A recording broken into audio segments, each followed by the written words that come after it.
Bienvenue à Lake Las Vegas. Alors ici nous sommes à 30 minutes de Las Vegas. Las Vegas c'est connu pour les jeux, pour les casinos. Alors ici je dirais que toutes les 5-10 minutes vous avez un avion qui atterrit et qui décolle. Donc ce qui veut dire que le monde des casinos fonctionne encore très bien. Alors Las Vegas c'est également tout ce qui est convention. Donc il y a vraiment tout un parc d'affaires ici. Et là par contre c'est une véritable catastrophe puisque ces conventions sont annulées les unes après les autres. Pour les hôtels, vous savez, c'est des gigantesques hôtels ici. Les chambres sont annulées par centaines et par centaines.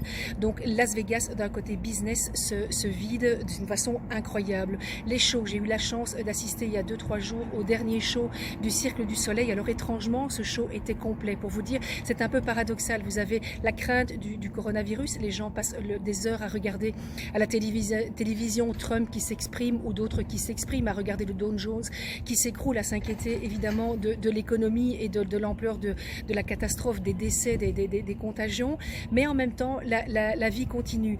Et donc il y avait énormément de monde à ce spectacle. Là, aucune crainte, tout le monde a ri, tout le monde a apprécié, tout le monde s'est côtoyé, tout le monde s'est salué.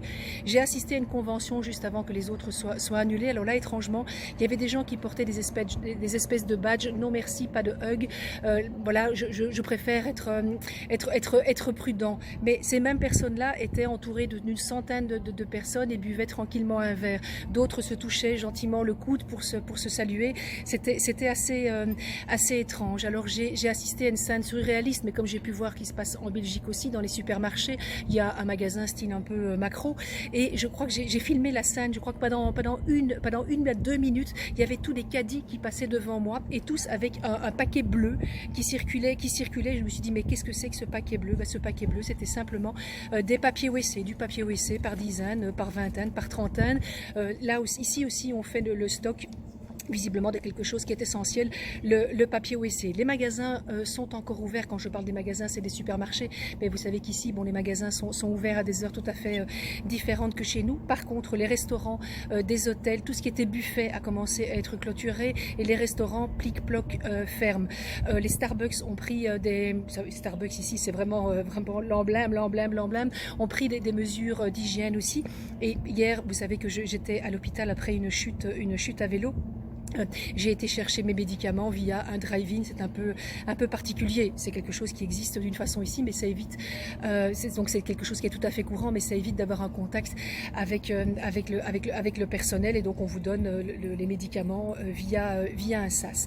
Par rapport à l'hôpital, donc j'ai fait une chute à vélo. J'avais eu, je pense, l'intelligence de prendre Europe Assistance, parce que vous savez ici que les soins médicaux sont hors de prix, et donc j'avais envie quand même de vous parler de cette expérience là.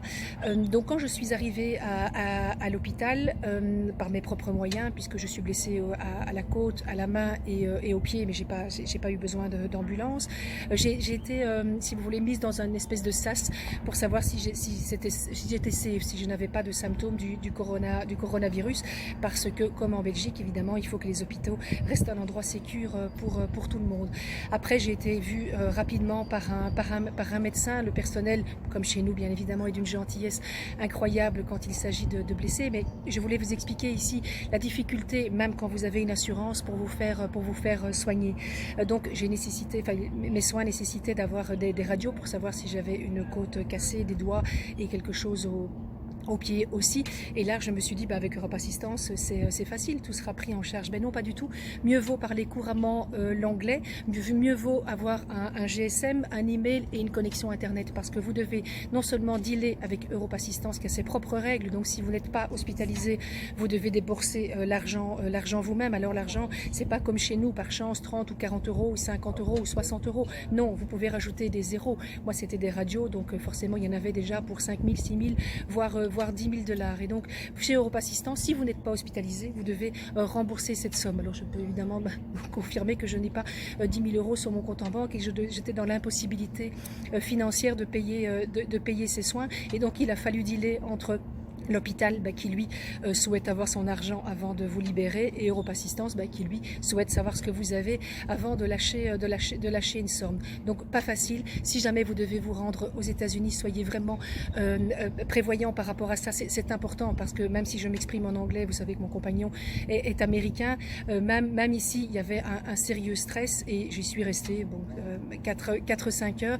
Par chance je n'ai rien de cassé, j'ai simplement des fêlures, et je dois me reposer jusqu'à vendredi. Vendredi, c'est mon vol de retour. J'ignore si je vais pouvoir rentrer, parce qu'ici, on parle de bloquer les vols intérieurs, et malheureusement, il n'y a pas de vol direct vers Bruxelles. Je ne sais pas non plus ce qui va se passer à Bruxelles, si les avions vont être, si les aéroports vont être fermés ou pas.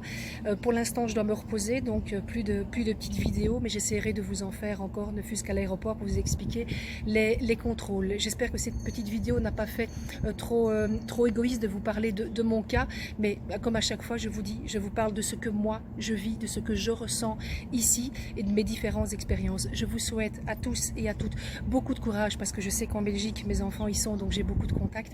C'est pas facile, surtout pour les gens qui pour l'instant sont bloqués parce qu'ils n'ont plus d'emploi, et financièrement ça doit être très difficile pour vous. Je pense très fort à vous, et je vous donne des nouvelles d'ici et d'ailleurs bientôt. Au revoir.